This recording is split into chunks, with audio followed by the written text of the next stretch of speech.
Hindi medium students most welcome in this video. देखिए बेटा, हम पढ़ रहे थे लेसन नंबर 7 और 7वें लेसन में हम पढ़ रहे थे आधुनिक आवर्त सारणी। कल हम बात कर रहे थे आधुनिक आवर्त सारणी में तत्वों की स्थिति। आज उसी बात को मैं आगे बढ़ाऊंगा और हम आवर्त सारणी में पढ़ चुके थे। आवर्त सारणी को 4 भागों में बांटा है। एसपीडीएफ, लेंथेनाइड, एक्टिनाइड श्रेणी में मैं पढ़ा चुका था। आज मैं आपसे एक तो बात ही करूंगा कि आधुनिक आवर्त सारणी का जो बायां भाग है, बाईं तरफ विद्युत धरी तत्व पाए जाते हैं जिन्हें हम धातु कहते हैं, और दाईं तरफ विद्युत ऋणी तत्व पाए जाते हैं जिन्हें हम अधातु कहते हैं। और इन दोनों के बीच में एक सीढ़ी नुमा रेखा पाई जाती है जिसे हम उपधातु के नाम से जानते हैं। ठीक है बेटा, तो यहां मैं एक टॉपिक लेता हूं, पहले उपधातु या सब मेटल। ठीक है, तो शुरुआत हम इस क्वेश्चन से करते हैं। उपधातु, व्हाट इज सब मेटल? उपधातु क्या है? तो यदि मैं कहूं इसकी परिभाषा, हम बोल सकते हैं कि आवर्त सारणी में धातु और अधातुओं के मध्य एक सीढ़ी नुमा या टेढ़ी की रेखा उपस्थित है। इन सभी तत्वों को उपधातु कहते हैं। हम ये भी कह सकते हैं कि वे तत्व जो धातु और अधातु दोनों के गुणों को प्रदर्शित करते हैं वो उपधातु कहलाते हैं। अब उपधातु कौन कौन से हैं? देखिए बेटा, उपधातु है boron, silicon, germanium, arsenic, antimony, tellurium और पोलोनियम। ये सब उपधातु हैं। Boron, silicon, germanium, arsenic, antimony, tellurium और पोलोनियम, ये सब उपधातु हैं। तो आप पहले तो परिभाषा लिख लें। वे तत्व जो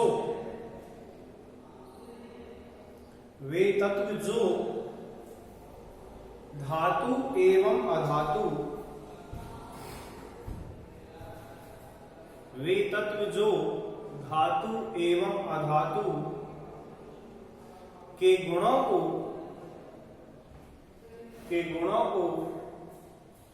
अभिव्यक्त करते हैं,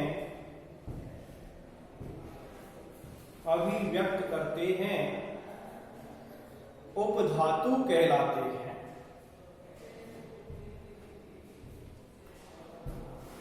उपधातु कहलाते हैं।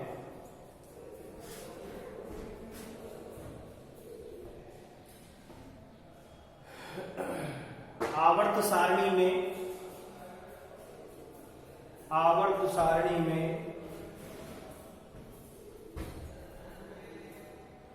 धातु व अधातुओं के मध्य, आवर्त सारणी में धातु व अधातु के मध्य एक सीढ़ी नुमा, एक के बाद एक सीढ़ी नुमा संरचना होती है। एक सीढ़ी नुमा संरचना होती है जिसमें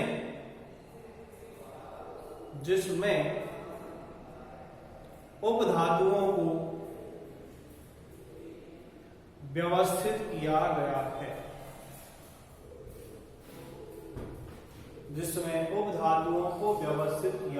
है।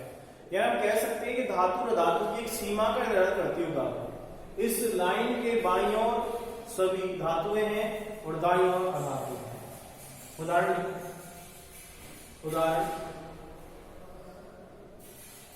Boron, silicon, germanium, arsenic, antimony, tellurium, polonium. लिख लेना, सबके नाम लिखो। वी का मतलब आप जानते हैं, वी मीन्स होता है बोरोन, SI मीन्स होता है सिलिकॉन, G का मतलब होता है जर्मेनियम,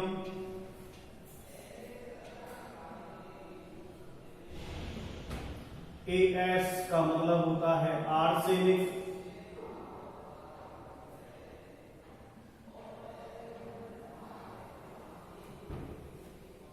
SB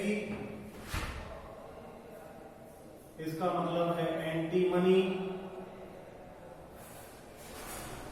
TE का मतलब है टेलुरियम,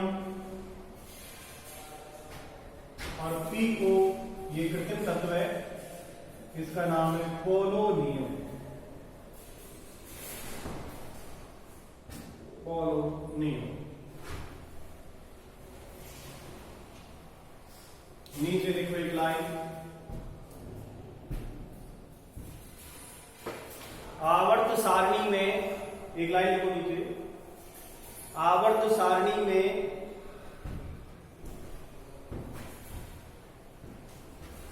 बाईं तरफ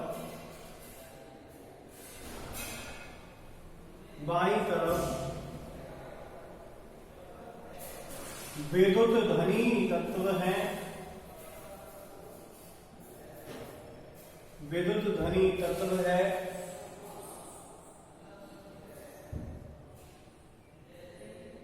विद्युत धनी का मतलब जो इलेक्ट्रॉन त्यागने में सक्षम हो। आवर्त सारणी में बाईं तरफ विद्युत धनी तत्व है, इन्हें धातु कहा जाता है, इन्हें धातु कहा जाता है, तथा दाईं तरफ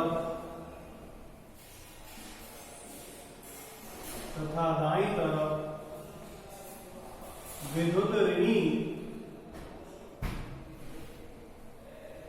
तत्व है, विद्युत ऋणी तत्व है, जिन्हें अधातु कहा जाता है।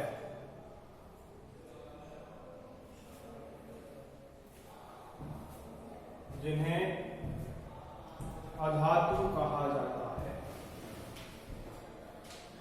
तो जैसा हमने अभी पढ़ा था उपधातु, यदि हम कहें उपधातु तो धातु और अधातु के बीच में सीमा का निर्धारण करती है।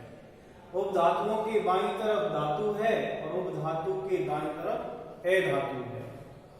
तो जो विद्युत धनी है ये धातु है, और धातु में इलेक्ट्रॉन त्यागने की क्षमता होती है, और जो विद्युत ऋणी है वो अधातु है, इनमें से कुछ अधातु इलेक्ट्रॉन ग्रहण करने में सक्षम होते हैं। आवर्त सारणी का जो 18वां वर्ग है, शून्य वर्ग जिसको कहते हैं, उस शून्य वर्ग में सभी तत्वों की संयोजकता 0 होगी। ठीक है, अब मैं थोड़ी सी बात करता हूं आवर्त सारणी से संबंधित कुछ क्वेश्चनों की, ध्यान देना पड़ता है।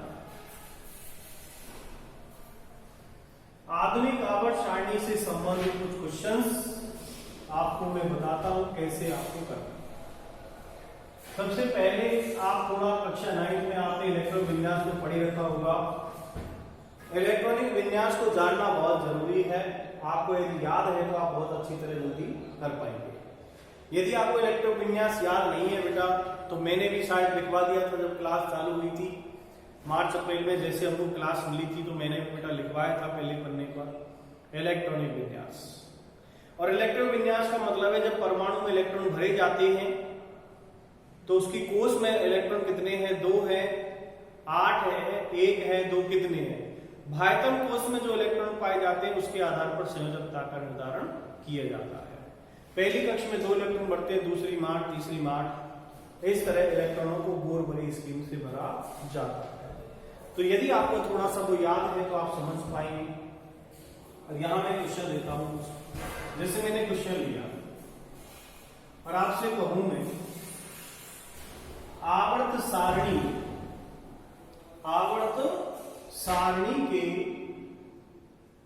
पहले वर्ग में,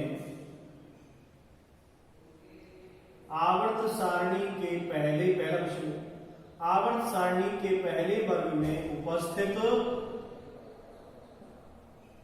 तत्वों की संयोजकता क्या होती है। ठीक है, क्वेश्चन दिया मैंने आवर्त सारणी के पहले वर्ग में उपस्थित तत्वों की संयोजकता क्या होती है। तो देखिए ये वर्ग बने ही संयोजकता के आधार पर है। अब वर्ग क्या होती है, ऊपर से नीचे। आप आवर्त सारणी में पहला वर्ग देखोगे तो आपको ये पहला वर्ग मिलेगा, ठीक है। यहां हाइड्रोजन है, लिथियम,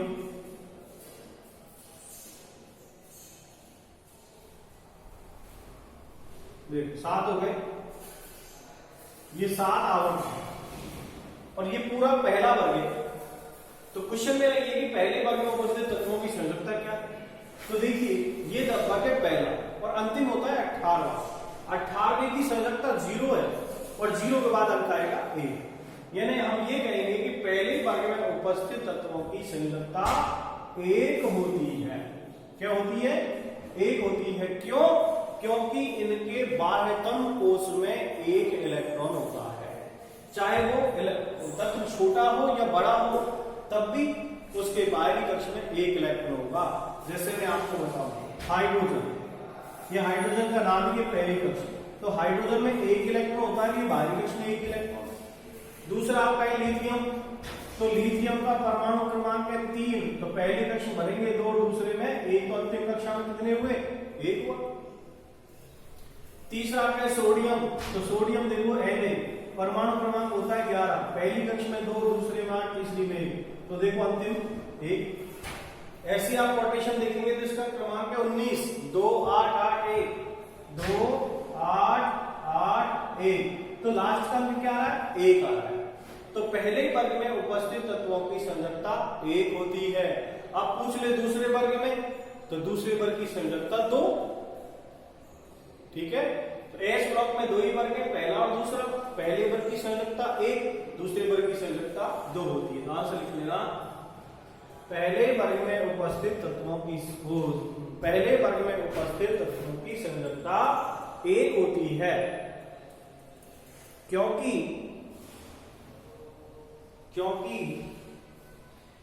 इन तत्वों के परमाणु के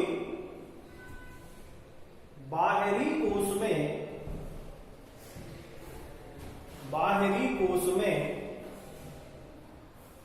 1 इलेक्ट्रॉन उपस्थित होता है।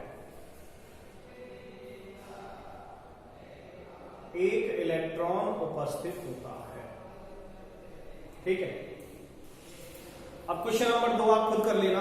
क्वेश्चन नंबर 2 में यदि मैं कह दूं आपसे कि दूसरे वर्ग में उपस्थित तत्वों की संयोजकता क्या होगी, तो आप इसी तरह से लिख दें कि दूसरे वर्ग में तत्वों की संयोजकता 2 होगी, क्योंकि उनके बाह्यतम कोश में 2 इलेक्ट्रॉन उपस्थित होते हैं, ठीक है। चलो नेक्स्ट एक और क्वेश्चन है। ऐसे क्वेश्चन नेक्स्ट, ऐसे 2 तत्वों के नाम बताइए, ऐसे 2 तत्वों के नाम बताइए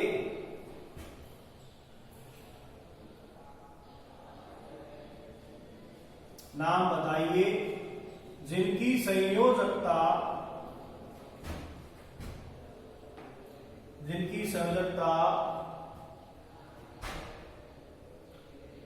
0 होती है, जिनकी संयोजकता 0 होती है। आंसर लिखिए।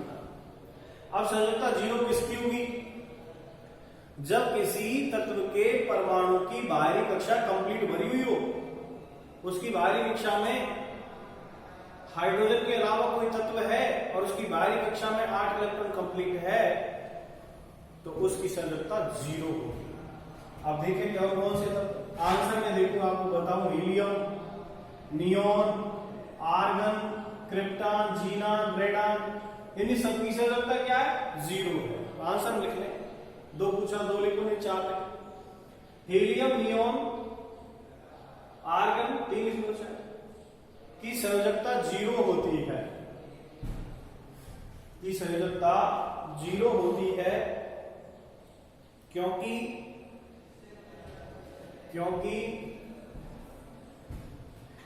इनके बाहरी कक्ष पूर्ण भरे होते होते हैं, क्योंकि इनके बाहरी कक्ष पूर्ण भरे होते हैं। जैसे यदि आप हीलियम का देखें तो देखो ये नाभिक, ये पहली कक्ष, इलेक्ट्रॉन 2 ही होते हैं, ये वर्गीय कक्ष। नियोन का देखें तो ये नाभिक पहली कक्ष में 2, दूसरी में 8, तो 2 और 8 कितने हुए 10, और नियोन में 10 ही तो इलेक्ट्रॉन है। इसी तरह आर्गन होता तो 18 हो जाता, एक कक्षा और बन जाएगी, 8 इलेक्ट्रॉन बढ़ जाएंगे कंप्लीट।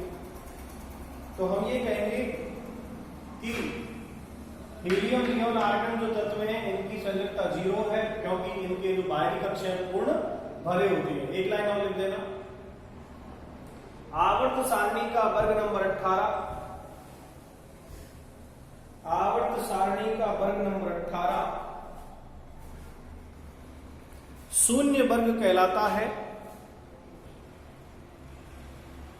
शून्य वर्ग कहलाता है क्योंकि इसमें उपस्थित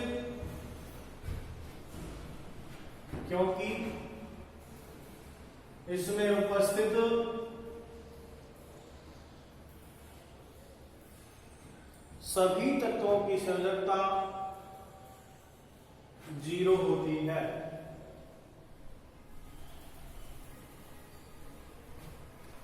सभी तत्वों की संयोजकता 0 होती है। नीचे एक लाइन लिख लेना एरो लगा के। 17वें वर्ग के तत्वों की संयोजकता -1 होती है। अब इसमें क्लोरीन, क्लोरीन, ब्रोमीन आगे आते हैं।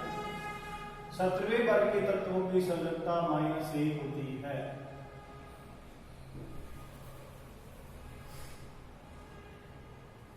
एक लाइन और ऐड कर लेना और लिखना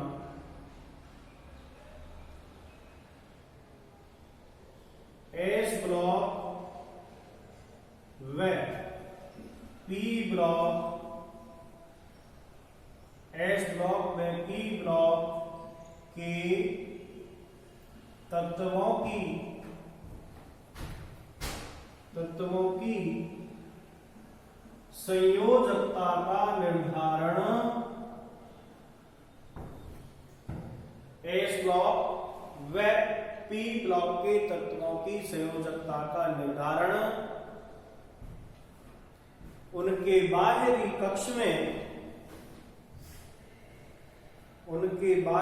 कक्ष में उपस्थित इलेक्ट्रॉन की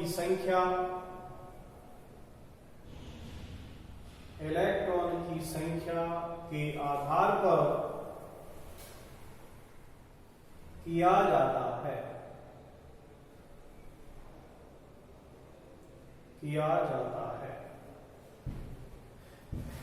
एक लाइन और लिख देना। डी ब्लॉक के तत्वों की संयोजकता,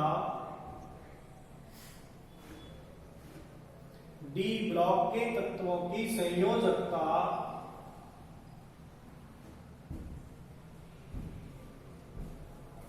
परिवर्तनशील होती है।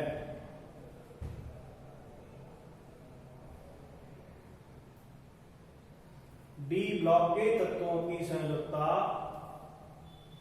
परिवर्तनशील होती है। ठीक है भाई। अब एक क्वेश्चन और लिखो। एक क्वेश्चन लिखिएगा। एक तत्व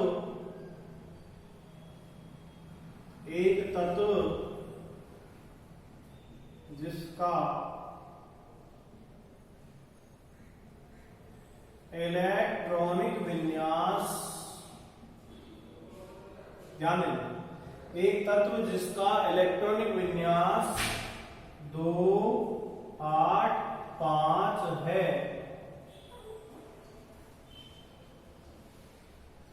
2, 8, 5 है, उस तत्व का आवर्त, चलो उस तत्व का नाम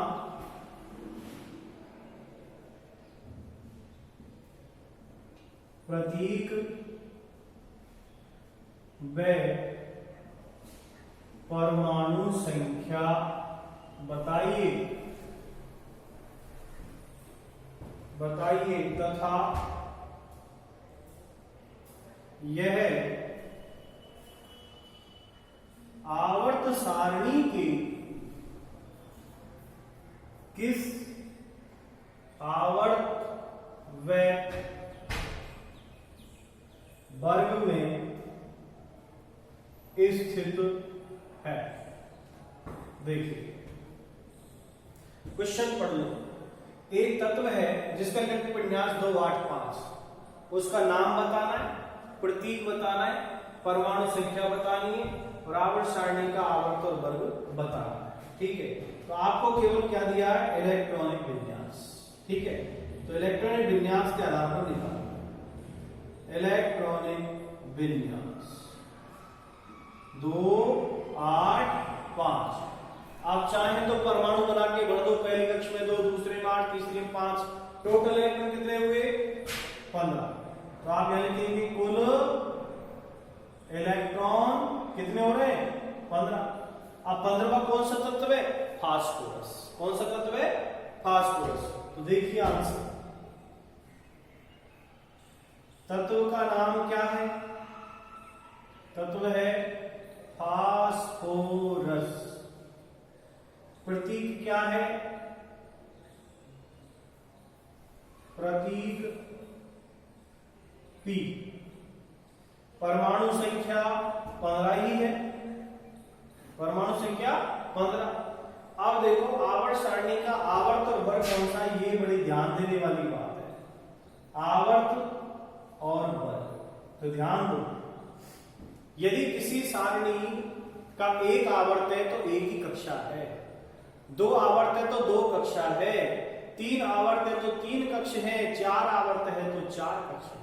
अब यह कक्षा कितनी है देखो आप, पहली कक्ष में इलेक्ट्रॉन कितने भरे 2, दूसरी कक्षा में इलेक्ट्रॉन कितने 8, तीसरी कक्षा में इलेक्ट्रॉन कितने 5, तो कक्षा कितनी हो गई 3, तो आवर्त 3 हो गया। कौन सा हो गया आवर्त 3। अब ये पी ब्लॉक 15 यानी आवर्त 3 हो गया और 2, 8, 5 का मतलब क्या हुआ 15। और ये जो फास्फोरस है ये अधातु है, ये पी ब्लॉक का तत्व है, तो यदि संख्या 5 हो अंत में तो 5 का हो जाएगा 15वां वर्ग। ठीक है, वर्ग नंबर 15 कैसे हुआ, यदि ये सोडियम होता तो यहां पर 1 होता, तो आवर्त तीसरा शुरू होता है सोडियम से लेकर आर्गन तक, 1 होता यहां पर तो वर्ग 1 होता, वो हाँ वर्ग 1 होता, आवर्त 3 होते। यदि ये मैग्नीशियम होता तो यहां 2 होता, आवर्त वही 3 रहते, 2, 8, 2, लेकिन वर्ग दूसरा हो जाता। जैसे ही एल्यूमिनियम आया, एल्यूमिनियम का क्या हो गया यहां पर 3, 13 हो गया। तो एल्यूमिनियम किधर आता है पी ब्लॉक में, तो एस ब्लॉक में 2 ही तो लाइन, पहला दूसरा वर्ग, और पहले दूसरे के बाद डायरेक्ट पी ब्लॉक आ जाता है 13वें वर्ग से। तो 1 यहां होता तो पहला वर्ग, 2 यदि यहां है तो दूसरा वर्ग, और यहां 3 आ गया तो 13वां वर्ग हो जाएगा, और 4 आया तो 14वां वर्ग, 5 है तो 15वां, 6, 16वां, 7, 17वां, 8, 18वां वर्ग। ये ध्यान रखना, यदि यहां 1 और 2 है तो पहला और दूसरा वर्ग होगा, और 3 से लेकर यदि 8 तक हुए तो आपको 1 अंक लगा देना है, 3 का 13, 4 का 14, 5 का 15, 6 का 16, 7 का 17, 8, 18 वर्ग आपको लिखना है। इस तरह आपको याद रखना है। ठीक है, और आप भर के देखें तो ये नाभिक, पहली कक्ष में इलेक्ट्रॉन 2, दूसरी में 8 और तीसरी में 5, 1, 2, 3, 4, 5। देख लो आप, कुल इलेक्ट्रॉन 15 है, फास्फोरस नाम है, आवर्त देखो 1, 2 और 3 है, 3 कक्षा है तो 3 आवर्त। ठीक है, और वर्ग नंबर 15 है। तो इस तरह हम इनको निकाल सकते हैं, लेकिन आप इनको समझोगे करोगे। आपने जैसे कहा कि चलो 2, 8, 7, 2, 8, 7, अब इसका वर्ग देखो, मैं कह रहा 7 का क्या हो जाएगा 17, और 1 2 3 कक्षा है तो आवर्त क्या हो गया 3। इस तरह बेटा निकालने सीखा। आपके भाई 12वीं पढ़ते हो तो उनसे पूछना, वो भी बताने में एक बार कंफ्यूज हो जाएंगे कि बताओ क्लोरीन कौन से वर्ग में आता है, या सल्फर कौन से वर्ग में आता है, या सोडियम कौन से वर्ग में आता है, फास्फोरस कौन से वर्ग में आता है। आपको आवर्त सारणी याद नहीं है फिर भी आप निकाल के बता सकते हो। किसी ने पूछा बताओ बेटा एल्यूमिनियम, तो एल्यूमिनियम का इलेक्ट्रॉन विन्यास लिखो गया 2 8 और 3, तो आप कहोगे कितनी कक्षा हो गई 1 2 3, तो आवर्त 3 और 3 का 13, वर्ग नंबर 13 हो जाएगा। इस तरह आपको इसके जो क्वेश्चन है वो इस तरह निकालने हैं। अब और भी क्वेश्चन आवर्त सारणी में बनते हैं कि मान लीजिए कोई तत्व है और जिसके बाहरी कक्ष में 2 इलेक्ट्रॉन कम है, तो उसको उदाहरण क्या है। एक तत्व जिसके बाहरी कक्ष में 2 इलेक्ट्रॉन कम है, तो वो तत्व कौन सा होगा। सोचो, कम का मतलब माइनस। जब 2 इलेक्ट्रॉन कम हो गए उसके बाहरी कक्ष में, तो कक्ष कहां बढ़ती है 18वें वर्ग में। 18 से 2 कम करो 16, 16वें वर्ग जिसमें सबकी संयोजकता -2 है क्योंकि उनके पास 2 इलेक्ट्रॉन कम है। जैसे ऑक्सीजन है, सल्फर है, ऑक्सीजन देखो ऑक्सीजन कुल इलेक्ट्रॉन कितने हैं, कुल 8। पहली में भर्ती 2, दूसरी में 6, तो 8 ही 2 कम पड़ रहे हैं, तो संयोजकता क्या है इसकी -2। ऐसे देखो सल्फर में इलेक्ट्रॉन होते 16, 2 8 और 6, 2 घट रहे ना। तो कक्ष भरने के बाद 1 या 2 इलेक्ट्रॉन 3 इलेक्ट्रॉन बच जाए तो संयोजकता उसकी 1 2 3 प्लस में होगी। और यदि कक्ष भरने से कम पड़ जाए, 8 होने से, 8 है तो 0, 8 की जगह पीछे 7 हो गया तो -1, 6 हो गया तो -2, और 5 हो गया तो -3। तो इस तरह के बेटा क्वेश्चंस बनते हैं। और ऐसे क्वेश्चन यदि हम उदाहरण दे देंगे जितने ज्यादा करें उतने ज्यादा सफलता प्राप्त करेंगे, क्योंकि बेटा केमिस्ट्री के पार्ट है और इसमें हम जितनी प्रैक्टिस करेंगे उतने ही क्वेश्चंस हम करते जाएंगे। कोई भी परमाणु है उसकी बाहरी कक्ष में जितने इलेक्ट्रॉन है ज्यादा है तो प्लस, कम है तो माइनस। लेकिन ध्यान रखना यदि बाहरी इलेक्ट्रॉन 4 है, होने चाहिए 8, अब 4 है तो वो 4 दे भी सकता है, 4 ले भी सकता है, तो वो साझा करेगा। इसलिए कार्बन है, कार्बन साझा करता है, कार्बन ना इलेक्ट्रॉन किसी को देता है ना किसी से लेता है, वो साझा करता है, सह सहयोजी बंध बनाता है। तो बेटा इस तरह आवर्त सारणी के आधार पर हम बहुत सारे क्वेश्चन हल कर सकते हैं। ये तो मैंने इतने सारे आपको क्वेश्चन बताए, किताब में तो 2 ही है, मैं काफी क्वेश्चनों की बात कर चुका। मैं चाहता तो इसमें भी आपको परमाणु आकार, इलेक्ट्रॉन बंधुता आगे भी टॉपिक पढ़ा देता, और मैं थोड़ा जानकारी के लिए आपको मैंने आज इसमें कई क्वेश्चन ऐसे बताए जो आपके बुक में नहीं है, फिर भी मैंने बताने का प्रयास किया ताकि आप अच्छी तरह सीख जाए। कल के वीडियो में हम नेक्स्ट टॉपिक के साथ हाजिर होंगे और पढ़ेंगे हम गुणों में आवर्तता, कि हम जब आवर्त सारणी में ऊपर से नीचे या बाएं से दाएं जाते हैं तो क्या होता है। ऊपर से नीचे हाइड्रोजन का लिथियम, सोडियम, पोटेशियम में जा रहे क्या होगा, साइज बढ़ता जाएगा, आकार बढ़ेगा। बाएं से दाएं जाएंगे तब क्या होगा। तो इन सब के बारे में हम कल बात करेंगे। आज की वीडियो में इतना ही। Thank you very much. घर पे रहें, पढ़ते रहें, मस्त रहें। थैंक यू वेरी मच बेटा। समय का सदुपयोग करते रहें। Okay, thanks.